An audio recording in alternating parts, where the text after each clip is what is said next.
Good evening দাদা Graham. Good evening my dear. আমি তোমার কাছে এসেছিলাম রিয়াস। কাল সকালে আমি একদিনের জন্য কলকাতায় যাচ্ছি। এই দিকটা দেখাশোনাটা তুমি করে দিও। আচ্ছা। ও, টিভিসির ইঞ্জিনিয়ার মিস্টার দিব্যেন্দু চ্যাটার্জি দিল্লিতে আমার সঙ্গে মাদার গ্রেহাম আমাদের মিশনের ইনচার্জ। হ্যাঁ দাদা, আমি যাচ্ছি রিয়াস, কিচ্ছু গোছানো হয়নি। Good night. Good night. Good night. আসো।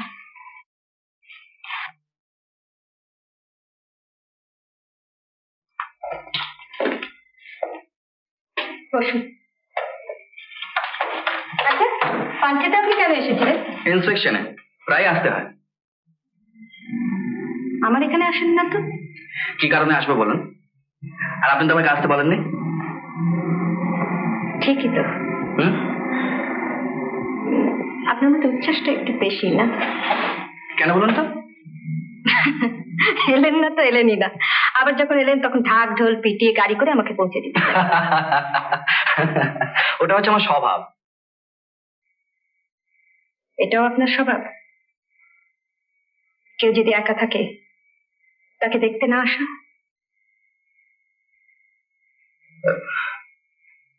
না মানে আমি রোজ একজনের জন্য অপেক্ষা করে থাকি,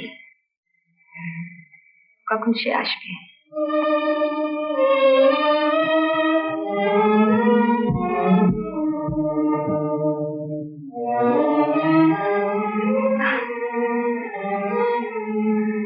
আপনি আপনি তো জানেন যে এখানে আর আমি কাউকে চিনি না,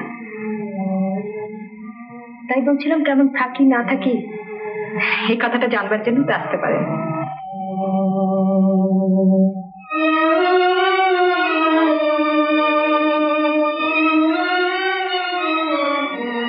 একটু বসুন, আপনার চা বলেছে।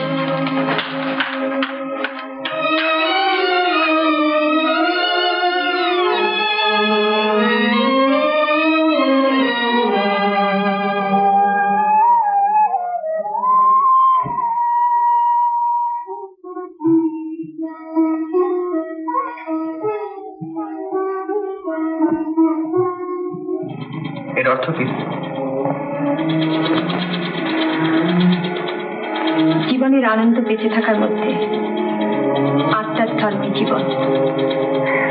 বাঁচবে, লড়াই করে বাঁচবে। তবে হ্যাঁ, মরণও কখনো কখনো সত্যি হয়, যখন মনে হয় মরণই আনন্দ।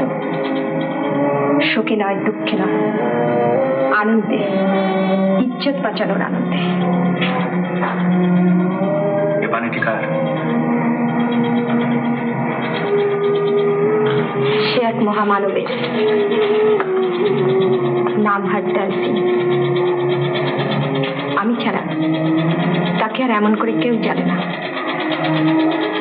আজ তিনি বেঁচে আছেন কিনা তাও জানি না।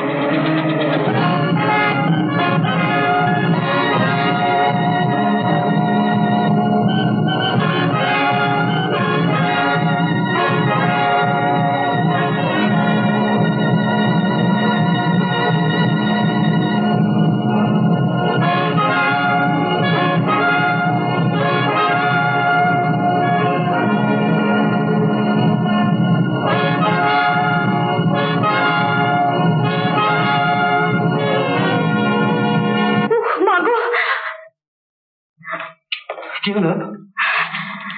না, কিছু না,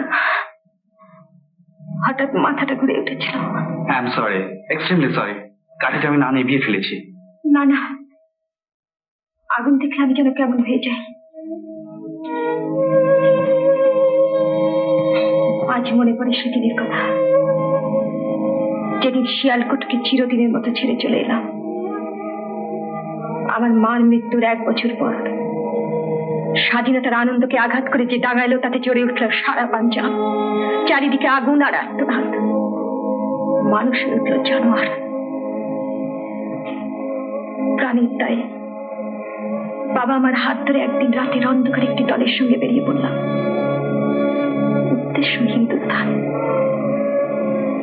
রাস্তার একধারে বিরাট জঙ্গল, আর এক ধারে খাদ। এই অন্ধকারে হামলাদারদের হাত থেকে রেহাই পেলাম না। তারা ঝাঁপিয়ে পড়লো আমাদের উপর। আমি ঝাঁপ দিলাম একটি খাদের মধ্যে।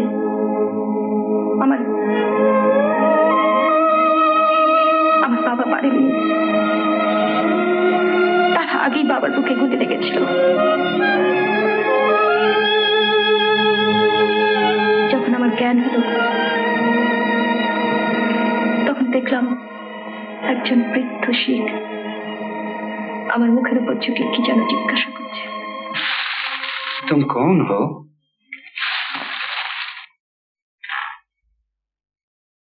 तुम कौन हो बेटी? मैं एक मुसीबत की बारी। जान बचाने के लिए घर से निकली हो? जी हाँ, और इज्जत भी। शाबाश। क्या नाम है तुम्हारा? बिपाशा। चलो हमारे साथ। कहाँ? हिंदुस्तान, जहाँ हमारी तुम्हारी सबकी जान और इज्जत की रक्षा होगी। नहीं, मैं नहीं जाऊंगी, मैं नहीं जाऊंगी। क्यों? वो लोग मुझे मार डालेंगे। घबराओ मत बेटी, जब तक मेरी जान में जान है कोई तुम्हें हाथ भी नहीं लगा सकता। चलो चलो बेटी।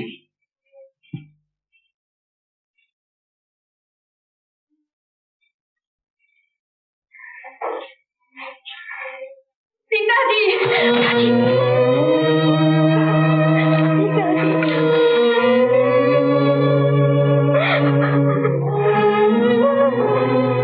उठो बेटी, रोने धोने से क्या फायदा।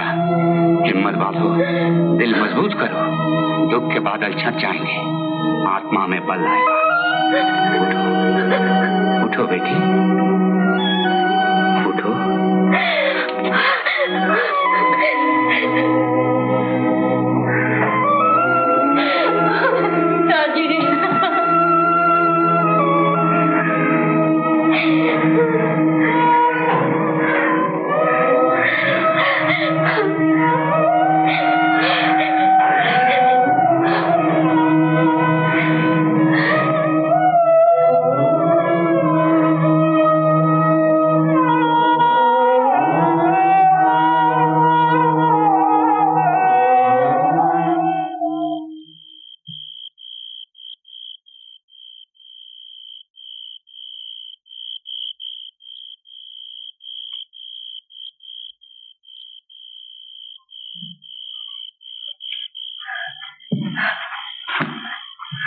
वो देखो बेटी,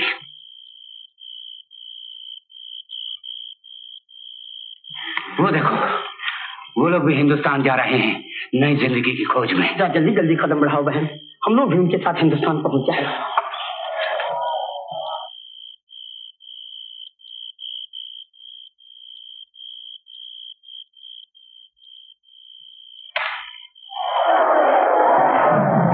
आगे मत बढ़ो, खतरा है।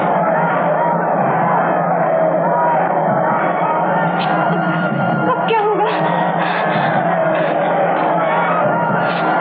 चल उस टूटे हुए मकान में आश्रय लिया जाए, शायद वहां जान बचे।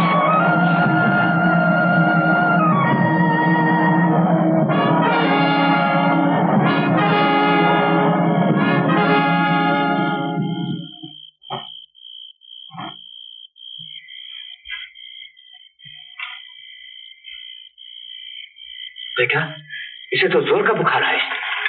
वो तीनों ऐसी मकान में गुजरा। चलो मत बापू, मैं देखता हूँ। वो तीनों इसी मकान में घुसे हैं। खबरदार, आगे न बढ़ना।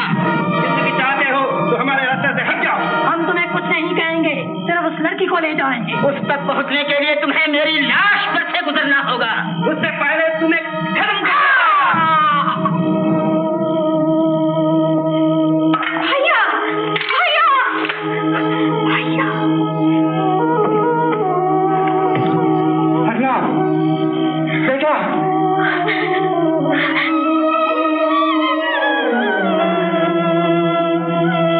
सच्चे बादशाह तेरी देन तेरे हवाले।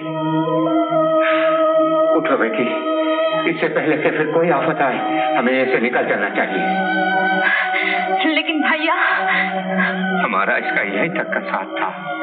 भगवान के यहाँ से आया था, उन्हीं के यहाँ चला गया। रो मत बेटी, उठो। नहीं, मैं कहीं नहीं जाऊंगी, आपके साथ भी नहीं। ये जीना कोई जीना है, इससे तो मरना अच्छा। ऐसा कभी मत सोचो बेटी। जीवन मरने के लिए नहीं, जीने के लिए मिला है। मरना है तो पुरुषार्थ करके मरना है, शूरवीरों की तरह मरना है। ये लो, मुसीबत में तुम्हारा साथ देगी।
अब मुझे छुट्टी दो बेटी।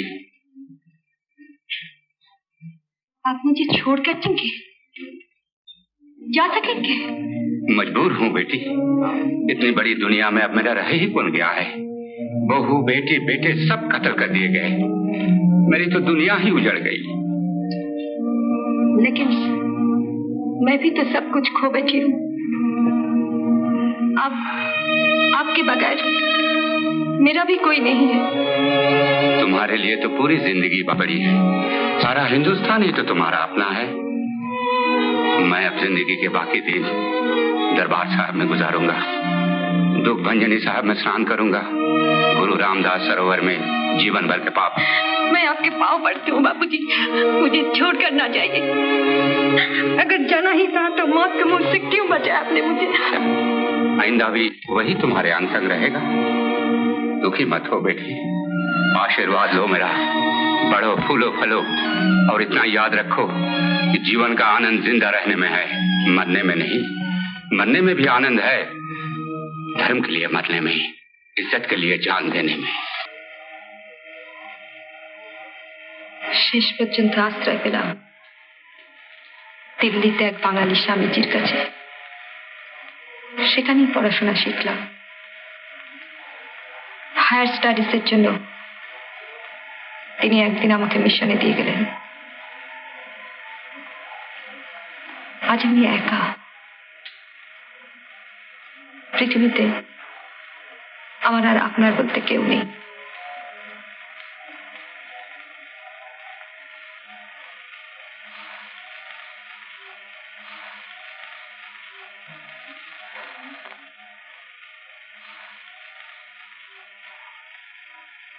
Yes. Yes.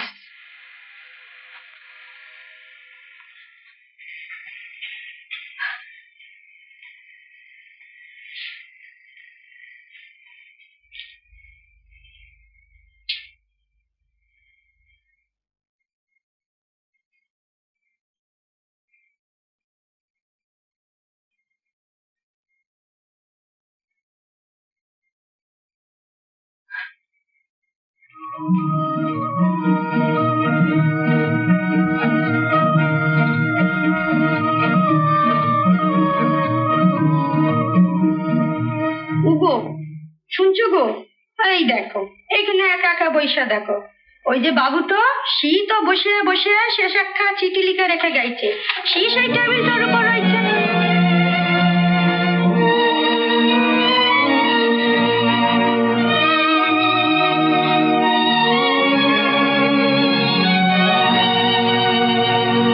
বিপাশা দেবী, আপনার জীবনের সঙ্গে আমার জীবনের একটা অদ্ভুত মিল আছে, তাই দূরের কেউ ভাবতে না পেরে বিয়াস বলে ডেকে ফেলেছি।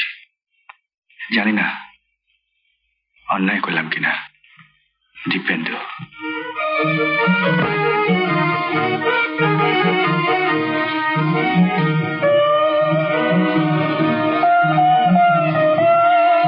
বিপাশার খুব ইচ্ছে যে আমাদের বিয়েটা ওই বাঙালি মতে, মানে ওই হিন্দু মতে হোক। এই তবে কি খ্রিস্টানি মতে হবে নাকি? এই ফাইল নিয়ে এখন আবার পাঞ্চেতে ছুটতে হবে। জানি এরকম একটা কিছু ঘটবে, তখন বারবার করে বলেছিলাম যে ছুটি নাও, তা না সকলকে একটা সারপ্রাইজ দেবো।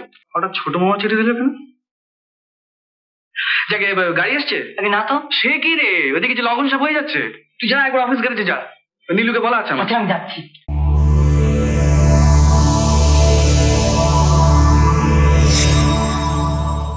উত্তম কুমারের সেরা সিনেমা দেখতে হলে ডাউনলোড করুন ক্লিক অ্যাপ।